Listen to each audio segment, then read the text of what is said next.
Episode की शुरुआत में हम देखते हैं डाल्पो पुलिस स्टेशन जाकर अपने डैड किम की बॉडी के बारे में पता लगाती है, क्योंकि उसके पास कोई सबूत नहीं था। वो उनका रिश्तेदार है, तो इसलिए उससे इतना ही बताया जाता है कि डेड बॉडी को कोई आकर ले गया है। बात को जानकर डाल्पो उदास हो जाती है और बाहर आ जाती है। आगे देखते हैं जिमयोंग उस बॉडी का फ्यूनरल करके अपने डैड की फोटो के सामने कसम खाती है और जरूर उन लोगों का पता लगाएगा जो कि उनका मौत का कारण थे। दूसरी तरफ डाल्पो को मैसेज आती है, वाइजिन कंपनी ने उसे रिपोर्टर की जॉब पर अपॉइंट कर दिया है। तो वो सोचता है मैं अपने डैड की वजह से रिपोर्टर बना हूँ और मैं सारी सच्चाई पता करके सबके सामने लाऊंगा बोलकर वो अपने घर चला जाता है। और डाल्पो घर में रेडी हो रही थी अपने काम में जाने के लिए और इन्हा भी यहाँ पर रेडी हो रही थी काम में जाने के लिए। और जैसे ही दोनों बाहर आते दोनों को देखकर बात नहीं करते। चूई से पता चलती है कि इन्हा एक डिपार्टमेंट स्टोर में काम कर रही है, तो यहाँ पर दोनों अपने अपने काम पर जाने के लिए निकल पड़ते हैं। बाहर आकर इन्हा डाल्पो को कांग्रेचुलेशन बोलती है, तो डाल्पो उसे बोलती है कि तुम कुछ भी कर लो, तुम कभी रिपोर्टर नहीं बन पाओगे। और काल में जो सब गुस्से में बोला वो सब सच था।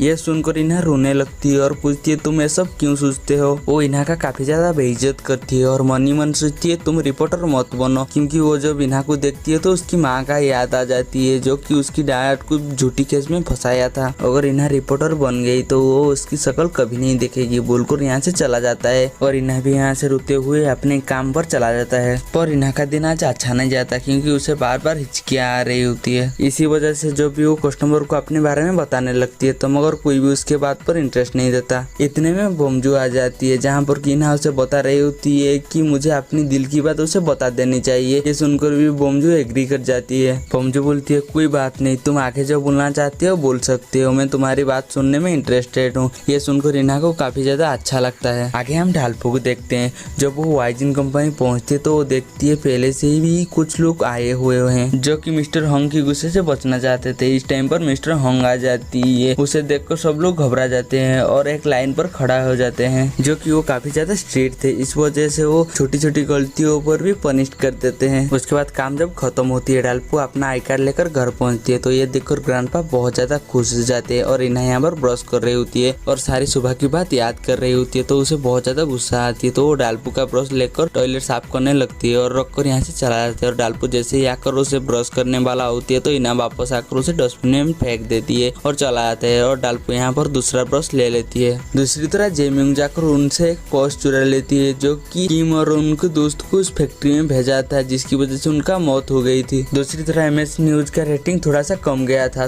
तो चाउ के कुछ सोचती है और उसके बाद वो इन्हा को मिलने के लिए जाती है, जो कि वो बियोंग के साथ था। उन दोनों की बात से हमें पता चलती है कि चाउ के इन्हा को रिपोर्टर बनाने के लिए तैयार थी, क्योंकि इन्हा सिर्फ सच ही बोलेगा तो लोग को ऐसा लगेगा कि एमएससी न्यूज सच बोल रही है। ये सुनकर इन्हा थोड़ा सा भड़क जाती है, तो चाउ के उसे अपना बिजनेस कार्ड देती है और बोलती है तुम्हारी मन बदल जाए तो कल करने ना बोलकर चला जाता है। और इन्हा यहाँ पर कुछ सोचने लगता, तो यहाँ पर इन्हा को लगता है कि मुझे लगा था मेरी माँ मुझे बर्थडे विश करने के लिए आई है। तो यहाँ पर हमें बमजू को दिखाया जाता है जो कि इन्हा के लिए एक गिफ्ट लेकर आया था, मगर उसकी ऐसे हालत देखकर उसके दे नहीं पाता। और यहाँ पर इन्हा अपनी मम की दिया हुआ बिजनेस कार्ड को अपने पास रख लेती है। और स्टोर पर इन्हा उल्टी होकर होती है, तो उसका दोस्त आती है और पूछती है तुम ये सब क्या कर रहे हो। तो इन्हा बोलती है मैं बहुत सारी बातें सोच रही हो। तो उसका दोस्त बोलती है क्या तुमने सोच लिया। हाँ मैंने डिसाइड कर लिया।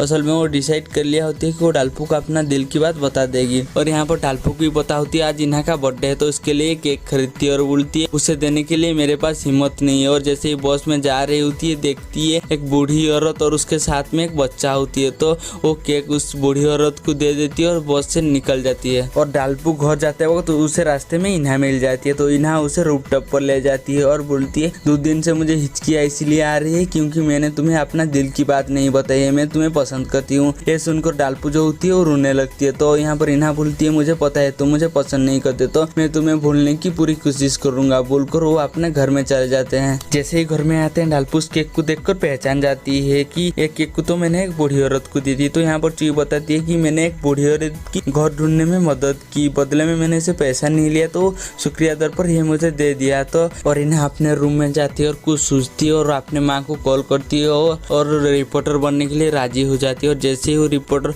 बनने के लिए जाती है वो यहाँ पर बमजू को देखती है तो वो हैरान हो जाती है और इन्हें शूटिंग के लिए स्टूडियो चला जाता है। तो उसकी माँ उसकी बूट देखकर बोलती है तुम बूट के अलावा हील पहनो तो उसमें ज़्यादा अच्छा लगेगा। तो ये बात सुनकर इन्हा को थोड़ा सा अच्छा लगता है और वो अपना शूटिंग करने लगते हैं। और यहाँ पर मिस्टर हंग अपने सारे इंटर्न को काम के बारे में समझा बता रही होती है कि तुम्हें डीएनए कहाँ से कैसे करना है, और फोरेंसिक सर्विस में चारों तरह देखा दे रही होती है। तो यहाँ पर उन दोनों को 2 लाशें दिखाई जाते हैं जो कि जहर खाने से मौत हुई है। असल में उन्हें जेमिंग ने ही मारा होती है और ये बात किसी को भी पता नहीं होती है। और डाल्पू अपना काम खत्म करके घर में आती है और जैसे ही खाने वाला होती है तो उसे देखकर उल्टियाँ आ जाती है। तो वो जैसे ही अपने रूम में जाती है, इन्हा पहले ही उसके लिए दवाई यहाँ पर छूट कर जाया होती है। तो उसके बाद उसकी पापा उसके लिए दवाई लेकर आती है और कुछ समय के बाद चुई भी उसके लिए दवाई लेकर आती है। देखकर डाल्पू को बहुत ज़्यादा अच्छा लगता है। और नेक्स्ट डे मिस्टर हंग सारे इंटर्न को कार्बेज देते हैं और बोलती है कि तुम इसमें से कोई एक अच्छा खबर ढूंढो। जो होती है पेपर का टुकड़ा टुकड़ा उसको ज्वाइन करने के लिए वो बोला होती है। तो यहाँ पर जैसे मिस्टर हंग चले जाते हैं और डाल्पू के कॉल आती है और बोलती है तुमने जिस गाड़ी को ठोका था मैं उसकी कंपनसेशन बनना चाहती हूँ। तो यहाँ पर डाल्पू राजी हो जाती है और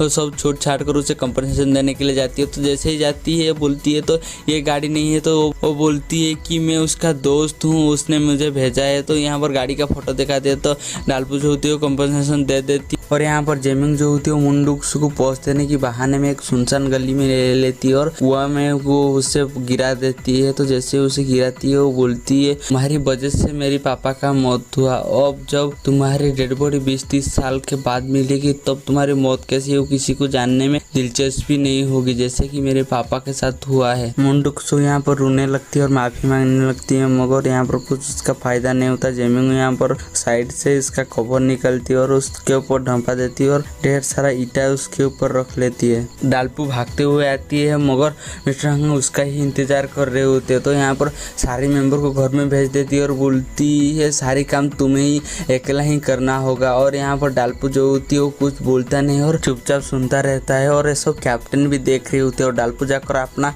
काम करने के लिए लगती है और सारे मेंबर यहाँ से चला जाते हैं। कुछ समय बाद कैप्टन उसके पास जाती है और मुझे अच्छी तरह से पता है 5 साल पहले तुमने ही टीवी स्टेशन को मजाक उड़ाया था। तो यहाँ पर डाल्पू ज़्यादा कुछ बोलता नहीं तो कैप्टन जाकर दरवाज़ा बंद कर देते हो, बोलती है तुम जो भी बताओगे हमारे बीच से बाहर कभी भी नहीं जाएगा। तो यहाँ पर डाल्पू जो होती है वो बताती है कि मुझे आज भी इन सब लोगों और टीवी स्टेशन से नफरत है, फिर भी मैं सब इसलिए कर रही हूँ, मुझे सच्चाई सामने लानी है और किसी को ढूंढना है और मैं जब मेरे असली नाम मैं दुनिया को बताना चाहती हूँ। तो यहाँ पर कैप्टन पूछती है तुम्हारा असली नाम क्या है। तो यहाँ पर डाल्पू बोलती है मैं उस मरे हुए फायर फाइटर कियो सांग का बेटा की हाँ मैं हूँ। ये बात जैसे ही कैप्टन सुनती है यहाँ पर कैप्टन जो होती है वो हैरान हो जाती है। दूसरी तरह जिमिंग को दिखाया जाता है जो कि अपने काम पर वापस आ गया होता है। तो इस टाइम पर न्यूज पे दिखाया जाता है कि एक आदमी अपने 2 दोस्त को मारकर भाग गया है। न्यूज देखकर जिमिंग थोड़ा सा घबरा जाती है। इस टाइम पर उसका दोस्त आती है और उसे पैसा देता है जो कि वो डाल्पू से लेकर आया था और उसे बोलता है कि वो लड़का बिल्कुल तुम्हारी तरह दिखता था। ये बात सुनकर जिमिंग को सोचने लगता है। उसके बाद सीन कट होकर डाल्पू पर आती है। डाल्पू जैसे ही ऑफिस में आती है सब उसे सिंपैथी दिखाने लगते हैं क्योंकि कल उसे बहुत सारा काम करना पड़ा था, इसीलिए इस टाइम पर कांग आ जाती है और उन्हें बताती है कि तुम्हारी ट्रेनिंग खत्म हो गई है और तुम्हें एक लोकेशन दिया जाएगा, तुम उनका जाकर चारों तरह छानबीन कर खबर लाओगे। तो यहाँ पर डाल्पू और यूरी को एक ही लोकेशन दिया जाता है और उनका बॉस मिस्टर हांग होती है। ये सुनकर यूरी को शौक लगती है। इस टाइम पर मिस्टर हांग कॉल करती है और जल्दी आने के लिए उन्हें डांटने लगती है। तो वो सीढ़ियों से भागते हुए जल्दी आते हैं। तो पर यहाँ पर इन्हा का बॉस बहुत ही अच्छा था मगर उसे काम जल्दी चाहिए था,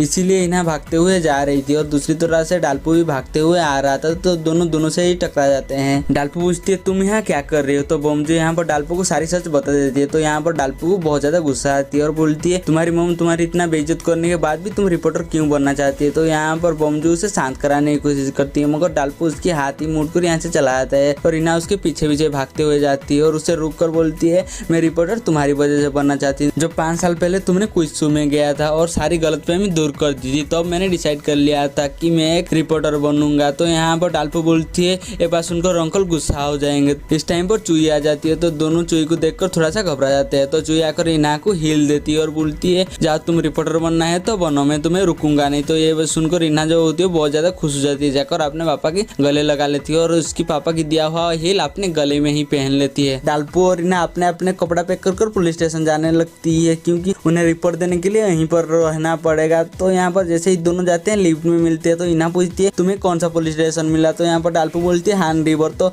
यहाँ पर इन्हा बोलती है मुझे भी, अगर हम काम छूटकर लड़ने लगेंगे तो मैं तुम्हें नफरत करने लगूंगा। तो यहाँ पर इन्हा बोलती है मैं शायद तुम्हें भूल चुकी हूँ। तो यहाँ पर इन्हा को फिर से हिचकी आ जाती है। तो बोलती है पूरा नहीं, तो यहाँ पर मैं तुम्हें भूलने की कोशिश करूंगा। जैसे ही यहाँ पर दोनों पहुंचते हैं पुलिस स्टेशन, तो यहाँ पर उन्हें आन चांसो मिलती है जो कि एक पुलिस वाला बन गया होता है। तो यहाँ पर आन चांसो उन्हें रिपोर्टर का रूम दिखाती है जहाँ पर कि सारे रिपोर्टर रहते हैं। तो जैसे ही जाकर वो देखते हैं रूम बहुत ज्यादा गंदा होती है। ये देखकर यूरी और बमजू बहुत ज्यादा हैरान हो जाते हैं। अगले दिन से उनकी वाट लगना स्टार्ट हो जाती है। इस वजह से उन्हें खाने खाना का भी ठीक से टाइम नहीं मिलता, क्योंकि वो चारों तरफ ढूंढकर रिपोर्ट लाना था। इस वजह से उनकी हालत खराब होने लगती है और वो इसमें कुछ कर भी नहीं सकते। उसके बाद हम डालपू को देखते हैं। डालपू धीरे धीरे बहुत ज्यादा केस लाने लगता है कि उसको जो सीनियर काम दिया था वो रात भर जाकर जो काम किया था उसमें से उसे हान रिवर से बहुत सारी खबर मिल गई थी। ये देखकर बमजू को बहुत ज्यादा जलन होती है और चांसो डालपू को उस रिपोर्ट के बारे में पूछती है। तो जैसे ही डालपू उसे बता देती है तो चांसो डालपू के ऊपर बहुत ज्यादा इम्प्रेस हो जाती है। उसके बाद सीन शिफ्ट होकर आती है कांग पर, जो कि डालपू ने अपना बड़ा भाई के बारे में कांग को बता दिया था और बोला था मैं उसे ढूंढना चाहती थी। इस वजह से कांग जो है वो जेमिंग का एड्रेस ढूंढना चाहता था, क्योंकि वो ढूंढ कर डालपू को देना चाहता था। इसीलिए वो एक जगह कॉल करती है। उसके बाद हिना खबर निकालने की बहुत कोशिश करती है मगर उसे कोई खबर नहीं मिलती। तो वो मायूसी को सोने चला जाती है। तो वो देखती है सारी जमीन पर ही सोए हुए हैं, तो वो भी जाकर सो जाती है और यहाँ पर अपने अपने हिसाब से सारे लोग जाने लगते हैं। इस वजह से डालपू और इन्हा एक पास आ जाते हैं। तो डालपू इन्हा को देखने लगती है और अपने हाथ लेकर इन्हा की बाल को साइड करने वाला होता है। तो कुछ सोचती है और रुक जाती है और इन्हा के ऊपर चादर ढोंका कर यहाँ से चला जाता है। और बमजू ये सब देख रही होती है और बमजू उसके पीछे पीछे जाती है और बोलती है तुम्हें ये सब नहीं करना चाहिए। उल्टा डालपू उसकी ही इंसल्ट कर यहाँ से चला जाता है और इन्हा चांसो के पास जाती है और उसे बहुत ज्यादा रिक्वेस्ट करती है एक न्यूज देने के लिए। तो यहाँ पर चांसो भी राजी हो जाती है और उसे बताती है